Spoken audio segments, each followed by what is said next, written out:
Hello kapatid, kumusta? Kung ikaw ay may sakit karamdaman, nabibigat ang lubha, sobra ang problema na ating naranasan. Gusto ko kapatid pag-pray kita sa oras na to dahil ang salita ng Panginoon sabi niya sa Isaiah chapter 53 verse 5, By His stripes we are healed. Sa mga latay ni Kristo, tayo'y kanyang pinagaling sa lahat ng ating karamdaman. Father God, ako po'y lumalapit sa inyo sa oras na to. Sa aking kapatid na sa kabilang linya, Panginoong Hesus, nakita mo ang kanyang karamdaman, nakita mo, Panginoon, ang kanyang sakit na naranasan sa oras na to. Lord, iniklaim namin, O God, Lord, ang iyong salita, that by your stripes we are healed. O God, pagalingin mo ang kapatid kong ito. Anoint mo siya mula ulo hanggang kanyang talampakan, Panginoon.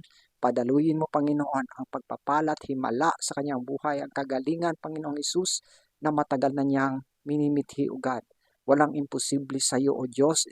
Ikaw noon, ngayon, at magpakailan-kailan pa man.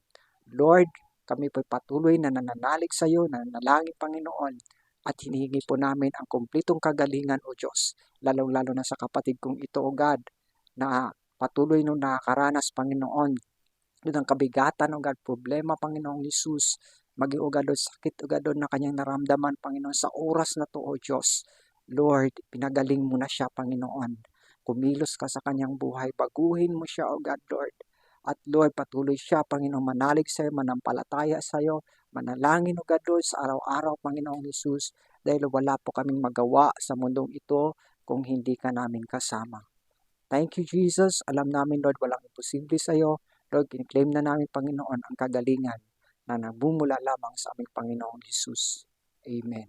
Kaya kapatid, kung ikaw ay sumunod sa prayer, kung ikaw ay patuloy na nanalangin sa Panginoon, i-claim mo ang totoong kagalingan nagmumula sa ating Panginoon. So, share this video kung mayroon kapatiran na nangailangan din sa prayer nito. God bless you.